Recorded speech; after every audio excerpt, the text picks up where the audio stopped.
ಕುಶಾಲನಗರದ ನಿಸರ್ಗಧಾಮದಲ್ಲಿ ನಡೆದಿರುವ ಲವ್ ಜಿಹಾದ್ ಪ್ರಕರಣವನ್ನು ಪೊಲೀಸ್ ಇಲಾಖೆ ಗಂಭೀರವಾಗಿ ಪರಿಗಣಿಸಿ ಸೂಕ್ತ ತನಿಖೆ ನಡೆಸಬೇಕೆಂದು ಹಿಂದೂ ಜಾಗರಣ ವೇದಿಕೆ ಒತ್ತಾಯಿಸಿದೆ. ಮಡಿಕೇರಿಯಲ್ಲಿ ಮಾಧ್ಯಮಗೋಷ್ಠಿಯಲ್ಲಿ ಮಾತನಾಡಿದ ಹಿಂದೂ ಜಾಗರಣ ವೇದಿಕೆಯ ಜಿಲ್ಲಾ ಸಂಯೋಜಕ ಬೋಜೇಗೌಡ, ಕೊಡಗಿನಾದ್ಯಂತ ಲವ್ ಜಿಹಾದ್ ವ್ಯಾಪಕವಾಗಿ ಹಬ್ಬಿದೆ.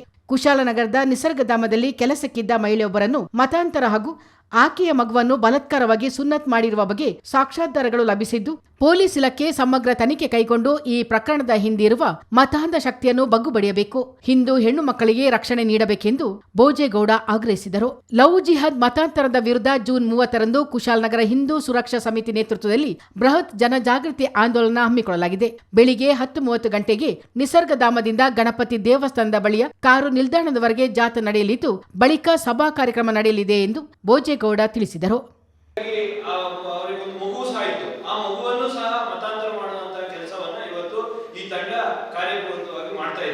ಕೇವಲ ಇದೊಂದು ಸಜಿತ ಕೇವಲ ಪ್ರಕರಣ ಅಲ್ಲ, ಇಡೀ ನಿಸರ್ಗಧಾಮದಲ್ಲಿ ಇವತ್ತು ತಿಳಿದ ಮಟ್ಟಿಗೆ 12ಕ್ಕೂ ಹೆಚ್ಚು ಮಹಿಳೆಯರನ್ನ ಇವತ್ತು ಈ ತಂಡ ಲವ್ ಜಿಹಾದ್ಗೆ ಬೀಳಿಸಿ ಕೇರಳದಲ್ಲಿ ಅವರನ್ನ ಮತಾಂತರ ಮಾಡುವಂತ ಕೆಲಸವನ್ನು ಮಾಡ್ತಾ ಇದೆ. ಹಾಗೆ ಏನು ಕುಶಾಲನಗರದ ರಾಘವೇಂದ್ರ ಹೋಟೆಲ್ ಅಂತ ಒಂದು ಹೋಟೆಲ್ ಇದೆ, ಅದೇ ನಿಸರ್ಗಧಾಮದ ಎದುರುಗಡೆ, ಅದ್ರ ಹಿಂದೆ ಒಂದು ರೆಸಾರ್ಟ್ ಇದೆ. ಆ ರೆಸಾರ್ಟ್ ಅಲ್ಲಿ ಇವತ್ತು ಏನು ಮತಾಂತರ ಮಾಡಿ ಲವ್ ಜಿಹಾದ್ ಬರೆಗೆ ಬೀಳಿಸ್ಕೊಳ್ತಿದೆ, ಈ ಹೆಣ್ಣು ಮಕ್ಕಳಿಗೆ ಕುರಾನ್ ಪಠಣ ಮಾಡುವಂತಹ ಕೆಲಸವೂ ಸಹ ಆ ರೆಸಾರ್ಟ್ ಅಲ್ಲಿ ಮಾಡ್ತಾ ಇದ್ದಾರೆ. ಈ ಪ್ರಕರಣವನ್ನ ಹಿಂದೂ ಜಾಗರಣ ವೇದಿಕೆ ಕಾರ್ಯಕರ್ತರು ಇದರ ಹಿಂದೆ ಬಿದ್ದು ಕೇರಳಕ್ಕೆ ಹೋಗಿ ಆ ಮಹಿಳೆಯನ್ನ ಮತ್ತೆ ಆ ಮಗುವನ್ನು ರಕ್ಷಿಸುವಂತ ಕೆಲಸ ಮಾಡಿದ್ದಾರೆ. ಆದ್ರೆ ಇವತ್ತು ಪೊಲೀಸ್ ಇಲಾಖೆ ರಕ್ಷಣೆ ಮಾಡಿ ಅವರನ್ನ ಕರೆತರುವಂತ ಕೆಲಸವೂ ಆಗಿದೆ. ಹಾಗೆ ಅವರ ಮೇಲೆ ಹಲ್ಲೆ ಆಗಿತ್ತು ಆ ಮಗು ಮೇಲೆ, ಹಾಗೆ ಅವರನ್ನ ಬಲಾತ್ಕಾರವಾಗಿ ಏನು ಬ್ಲ್ಯಾಕ್ ಮೇಲ್ ಮಾಡಿ ಮತಾಂತರವನ್ನ ಮಾಡಿದ್ರು. ಇದೆಲ್ಲವನ್ನ ಸಹ ಮಗು ಕೋರ್ಟ್ ಅಲ್ಲಿ ಜಡ್ಜ್ ಮುಂದೆ ಎಲ್ಲವೂ ಸಹ ಹೇಳಿದೆ. ಆದ್ರೂ ಸಹ ಇವತ್ತು ಪೊಲೀಸ್ ಇಲಾಖೆ ಅದರ ತನಿಖೆಯನ್ನು ಮಾಡುವಲ್ಲಿ ಎಡುತ್ತಾ ಇದೆ. ಆದ್ರೆ ಸರಿಯಾದ ತನಿಖೆ ಮಾಡ್ತಾ ಇಲ್ಲ.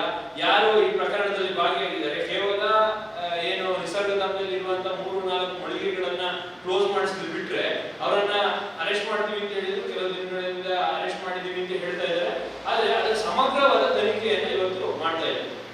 ನಾವು ಎಲ್ಲೋ ಉತ್ತರ ಪ್ರದೇಶದಲ್ಲಿ ಇನ್ನೊಂದು ಕಡೆ ಮತ್ತೆ TCS ಏನು ಟಾಟಾ ಕಂಪನಿಯ ಒಂದು TCS ಇದರಲ್ಲಿ ನಾವು ಈ ರೀತಿ ಪ್ರಕರಣಗಳನ್ನ ನಾವು ನೋಡಿದ್ವಿ. ಆದ್ರೆ ಇವತ್ತು ಕೊಡಗು ಜಿಲ್ಲೆಯಲ್ಲಿ ಈ ಪ್ರಕರಣ ಇಷ್ಟು ದೊಡ್ಡ ಮಟ್ಟದಲ್ಲಿ ಬೆಳೀತಾ ಉಂಟು ಅಂತ ಹೇಳಿದ್ರೆ, ಇವತ್ತು ಇಡೀ ಸಮಾಜ ಜಾಗೃತ ಆಗ್ಬೇಕಾಗಿದೆ.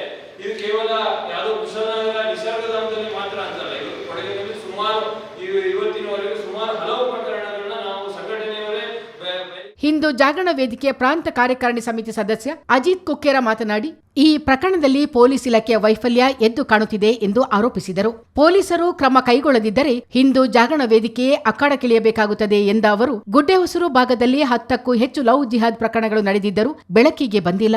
NIA ತನಿಖೆಯಲ್ಲಿ ದೇಶಾದ್ಯಂತ ಇಂತಹ ಸಾಕಷ್ಟು ಪ್ರಕರಣಗಳು ಬಯಲಿಗೆ ಬಂದಿದೆ. ಹಿಂದೂ ಸಮಾಜದ ಅವನತಿ ಹಾಗೂ ಭಾರತ ದೇಶವನ್ನು ಇಸ್ಲಾಮೀಕರಣ ಮಾಡುವುದೇ ಜಿಹಾದಿಗಳ ಉದ್ದೇಶ ಎಂದು ಅಜಿತ್ ಕುಕ್ಕೇರ ಕಿಡಿಕಾರಿದರು. ಇಡೀ ದೇಶಾದ್ಯಂತ ಇದೇ ರೀತಿಯ ಮತಾಂಧ ಶಕ್ತಿಗಳ ಮೂಲಕ ಲವ್ ಜಿಹಾದ್ ಪ್ರಕರಣಗಳು ಸಾಕಷ್ಟು ಬಯಲಿಗೆ ಬಂದಿದೆ. ಸಾಕಷ್ಟು ಇಂತಹ ಪ್ರಕರಣಗಳು NIA ತನಿಖೆಯ ಮೂಲಕ ಕೂಡ ಹೊರಬಂದಿರತಕ್ಕಂಥದ್ದನ್ನು ನಾವು ನೋಡಿದ್ದೇವೆ. ಆದರೆ ಈ ಒಂದು ಲವ್ ಜಿಹಾದ್ ಪ್ರಕರಣ, ಅದರ ಮೂಲ ಉದ್ದೇಶ ಈ ದೇಶದ ಈ ನೆಲದ ಇಸ್ಲಾಮೀಕರಣ. ಈ ದೇಶದ ಈ ನೆಲದ ಇಸ್ಲಾಮೀಕರಣದ ಜೊತೆಯಲ್ಲಿ ಇಡೀ ಜಗತ್ತಿನಲ್ಲಿ ಇಸ್ಲಾಮೀಕರಣ ಮಾಡುವ ಉದ್ದೇಶವನ್ನ ಇಟ್ಟುಕೊಂಡು ಇವತ್ತು ಈ ಹಿಂದೂ ಸಮಾಜವನ್ನ ಅವನತಿಯನ್ನ ಮಾಡಬೇಕು ಅಂತೇಳಿ ಹೊರಟಿರತಕ್ಕಂಥ ಮತಾಂಧ ಶಕ್ತಿಗಳು ಇವತ್ತು ಎಲ್ಲ ದೇಶದ ಎಲ್ಲ ರಾಜ್ಯಗಳಲ್ಲೂ ಕೂಡ ಇದೇ ರೀತಿಯ ಲವ್ ಜಿಹಾದ್ ಅನ್ನ ಮಾಡ್ತಾ ಇದ್ದಾವೆ.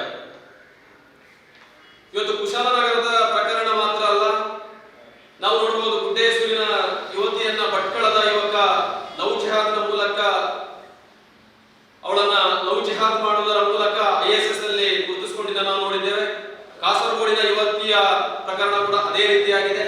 ಅದೇ ರೀತಿಯಲ್ಲಿ ಇವತ್ತು ಕೊಡಗಿನ ಗುಡ್ಡೆಹೊಸೂರು ಭಾಗದಲ್ಲಿ ಸಜಿತಾ ಎನ್ನತಕ್ಕಂಥ ಮಹಿಳೆಯ ಒಂದು ಮತಾಂತರ ಗಂಭೀರವಾಗಿದೆ. ಆ ಮಹಿಳೆ ಮದುವೆಯಾಗಿದ್ದು ಕೂಡ ಆ ಮಹಿಳೆಯನ್ನ ಬೇರೆ ಬೇರೆ ಕಾರಣಗಳನ್ನ ಕೊಟ್ಟು ಆ ಒಂದು ಮಳಿಗೆಯ ಮಾಲೀಕ ಮತಾಂತರ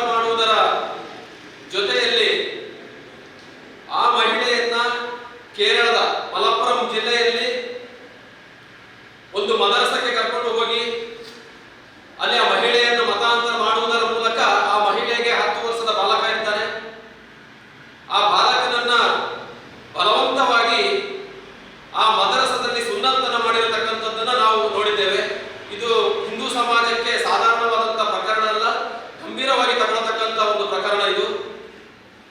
ಹಾಗಾಗಿ ಹಿಂದೂ ಸಮಾಜ ಇದನ್ನ ಸಹಿಸಿಕೊಳ್ಳಿಕ್ಕೆ ಯಾವತ್ತೂ ಕೂಡ ಸಾಧ್ಯ ಇಲ್ಲ. ಆ ಚಿಕ್ಕ 10 ವರ್ಷದ ಬಾಲಕನನ್ನ ಬಲವಂತವಾಗಿ ಸುನ್ನತ್ತು ಮಾಡಿರತಕ್ಕಂಥದ್ದು, ಯಾವುದೇ ವೈದ್ಯಕೀಯ ಸಲಹೆಯನ್ನ ತೆಗೆದುಕೊಳ್ಳದೆ ಮತಾಂತರದ ಜಾಲದ ಒಳಗಡೆ ಸಿಲುಕಿಸಿ ಆ ಸುನ್ನತ್ತು ಮಾಡಿರತಕ್ಕಂಥದ್ದನ್ನ ಇಡೀ ಹಿಂದೂ ಸಮಾಜ ಕೊಡಗಿನಲ್ಲಿ ಖಂಡನೆ ಮಾಡುತ್ತದೆ. ಆ ಖಂಡನೆಯನ್ನು ಮಾಡುವುದರ ಮೂಲಕ ಏನು ಹಿಂದೂ ಜಾಗರಣ ವೇದಿಕೆಯ ಕಾರ್ಯಕರ್ತರು ಇದನ್ನ ಬೆನ್ನತ್ತಿ ಈ ಪ್ರಕರಣವನ್ನು ಬಯಲಿಗೆಳೆದರು. ಆ ಸಂದರ್ಭದಲ್ಲಿ ಪೊಲೀಸ್ ಇಲಾಖೆಯ ಸಹಕಾರದೊಂದಿಗೆ ಕೇರಳಕ್ಕೆ ಹೋಗಿ ಆ ಯುವತಿ ಮತ್ತು ಆ ಮಗುವನ್ನ ರಕ್ಷಣೆ ಮಾಡತಕ್ಕಂಥ ಕೆಲಸ ಆಗಿದೆ. ಆದರೆ ಈ ಪ್ರಕರಣಕ್ಕೆ ಸಂಬಂಧಪಟ್ಟ ಹಾಗೆ ಕುಶಾಲನಗರದ 2 ವ್ಯಕ್ತಿಗಳನ್ನು ಮಾತ್ರ ಬಂಧನವನ್ನು ಮಾಡಿದ್ದಾರೆ. ಆದರೆ ಇಲ್ಲಿಂದ ಯಾರು ಆ ಒಂದು ಗೋಷ್ಠಿಯಲ್ಲಿ ಹಿಂದೂ ಜಾಗರಣ ವೇದಿಕೆಯ ತಾಲೂಕು ಸಂಯೋಜಕ ಅಪ್ಪು ಬಾಲಕೃಷ್ಣ ರೈ, ಜಿಲ್ಲಾ ಕಾರ್ಯಕಾರಿಣಿ ಸಮಿತಿ ಸದಸ್ಯ ಶಾಂತಿಯಣ್ಣ ತಿಮ್ಮಯ್ಯ, ಸುನಿಲ್ ಮಾದಾಪುರ, ಪ್ರಚಾರ ಸಮಿತಿಯ ಭುವನ್ ಮೇಕೇರಿ ಹಾಜರಿದ್ದರು. ಚಿತ್ತಾರ ನ್ಯೂಸ್, ಮಡಿಕೇರಿ.